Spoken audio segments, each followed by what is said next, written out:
Congrats, you just discovered Tunisian crochet. LOL. Some comments just leave me speechless. Tunisian? Really? Hi everyone, and welcome back to my channel. Before we answer the question whether Knooking is Tunisian crochet, LOL, I just wanted to give you a little update on the Tom Daley Advent Knit-Along. That, of course, I'm going to join with Knooking. And if you have followed me, for example, on Facebook, you have probably seen my videos for day 5 and day 6. And now we are at day number 9. So far, it's all pretty simple. It's all the stockinette stitch with a few color changes. So, of course, we have a lot of yarn ends, and as I already told you, I'm going to make two versions, a pink one and a blue one, the Barbie and the Ken stocking. So up until now, this is now day number 9, it has been super easy to follow. And if you have checked out my previous video where I showed you how to nook days 1 to 4, you will absolutely have no issue continuing up until this point, because honestly, I think the more intricate parts are still to come. For example, the heel or the toe part and how he's going to close the whole stocking.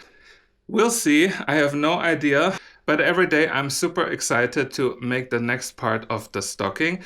If at some point there's something that's a bit more tricky, or where I feel I have to show it to you more in detail how to do it in Knooking, I will make another video. But for now, this is the status quo after day 9. And I really hope some of you also joined Tom Daley's Advent Knit-Along or my Nook-Along, depending on how you see it.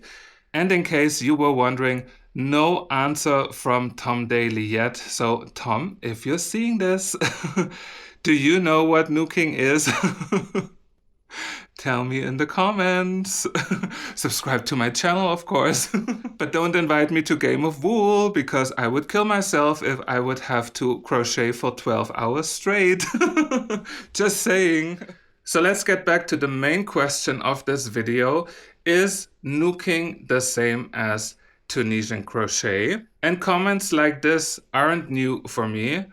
Ever since I started my first Knooking project, I always get comments like this. Another example would be, why don't you just knit it? Or, this goes so much faster with knitting needles, and countless more funny comments. So why don't we ask AI first? Maybe AI doesn't know the difference between Knooking and Tunisian crochet as well. Is Knooking the same as Tunisian crochet? Let's see. Short answer, no. Knooking and Tunisian crochet are not the same. Surprise, surprise. Even though they can create similar looking fabrics at times, which is correct. Here's a quick breakdown. Uses a crochet hook with a cord attached. Uses a long hook for Tunisian crochet. The key differences: Knooking is crochet hook knitting, and Tunisian is multi-loop crochet with a long hook. I'm not sure if I would get that, but so be it. But at least AI knows the difference.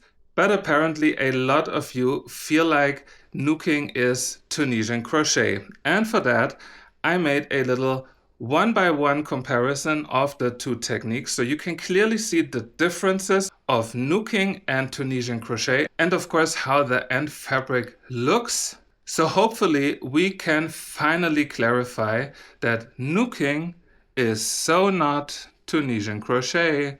LOL, let's go. So here are my two test pieces. Both use the same kind of yarn, only in different colors. Here we have the nooked version, and here we have the Tunisian crochet version. And let's just go through all the differences step by step. And let's start with the hooks. So for the nooking, this is the hook. The typical hook on one side, and then you have the eye on the other side with the attached helper yarn. Again, the helper yarn is the substitute for the second knitting needle. And here on the yarn it says to use a 6mm knitting needle, so of course I'm going to use a 6mm nooking hook if I want to nook it. And when we then move over to Tunisian crochet, and if you want to do it in Tunisian crochet, of course you always have to size up the hook size by 1 or 2 millimeters. For this example, I used an 8mm Tunisian crochet hook in the long version. Of course, you can also do it in a small version. You can even do it with the nooking hook, or you do it with a Tunisian crochet hook with a cable. This is up to you. But even though I'm using the same yarn in both of the examples, for the Tunisian, I'm going to upsize it. So this is the first difference. Next, let's take a look at the fabric. The nooked version is very thin, just as you would also know it from knitting, and it curls up on the sides as usual when you do a stockinette stitch. Both of my examples are basically in the typical knit stitch. I think that the main confusion is that there is a knit stitch in Tunisian crochet that looks like the stockinette stitch, even though they are made in a completely different way. And for the Tunisian one, the fabric itself is very squishy, much thicker than the nooked version. And if I would now also have a third example with the knitted version will most likely look and feel more like the nooked version. So once done, your fabric is basically like a knitted fabric. Next, let's talk stitches. So for the Tunisian, as I mentioned before, this is the Tunisian knit stitch. It gives you this typical stockinette look and feel, and it's quite dense overall. You don't have that much stretch in the width, more in the height of your piece. And you get the typical beautiful borders for Tunisian crochet. When we move over to the knitted version, you get a not so pretty border, which is of course normal. Usually if you would knit something like this, or also if I would nook just a stockinette scarf, for example, I would always add like a specific border to it to have a clean edge. But if you just make it with the stockinette stitch, you will not have a super pretty border. So let's start with actually how to make those stitches, and I'm going to start with the Tunisian. I already have my first loop on the hook, so I don't do anything. That's another difference, because for knitting or nooking, you basically work every stitch, including the first one. And then, as usual for Tunisian crochet, you are mainly working in the vertical bars in the front or in the back, or in the case of the Tunisian knit stitch, in between both vertical bars. So you don't have any loops at the top like you would have it for knitting or also crochet. You would go in between the bars, grab the yarn and pull it through and pull up a loop. And then again, you do this all along until you have all your knit stitches on the hook. And for the last one in the corner, we go under both loops. That's also something that you won't see in knitting and nooking. And pull the loop up. Now let's have the direct comparison. So you pick up the first loop in the nooked version, same as if you would knit it, then yarn over and pull it through the loop. Pick the next loop, yarn over, pull it through. And as you can see, you are always working in those top loops at the top of your work. No vertical bars at all. All the way.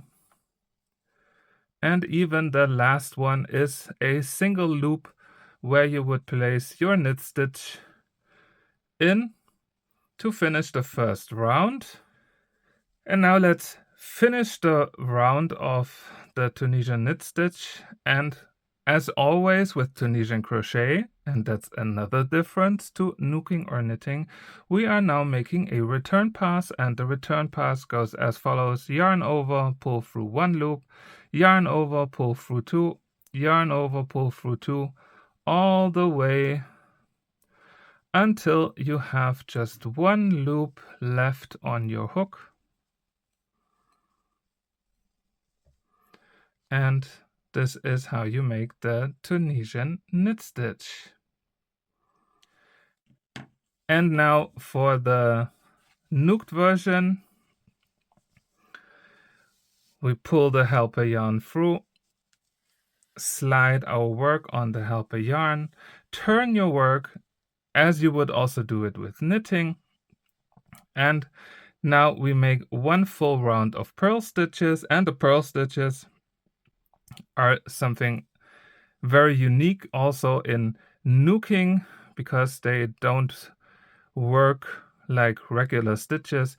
You go from the top, from the side, grab it, twist your hook, and then yarn under and pull it through. But as you can see, it's completely different to Tunisian crochet, and it's even completely different to knitting, because this is where you would usually have your second knitting needle where your work is on, and then you can go back and forth or forward and backwards, whatever you would call it, to make your purl stitches. And then again, you can release the helper yarn, and you can now continue with the knit stitch. And this was the direct comparison. As you can see, personally, I absolutely love the perfection of the Tunisian knit stitch.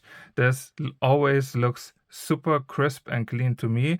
For the nooked version, when you work the stockinette in the flat, it always is a little bit wonky due to the purl stitches, but for example, if you would nook it in the round, it would look absolutely perfect and beautiful.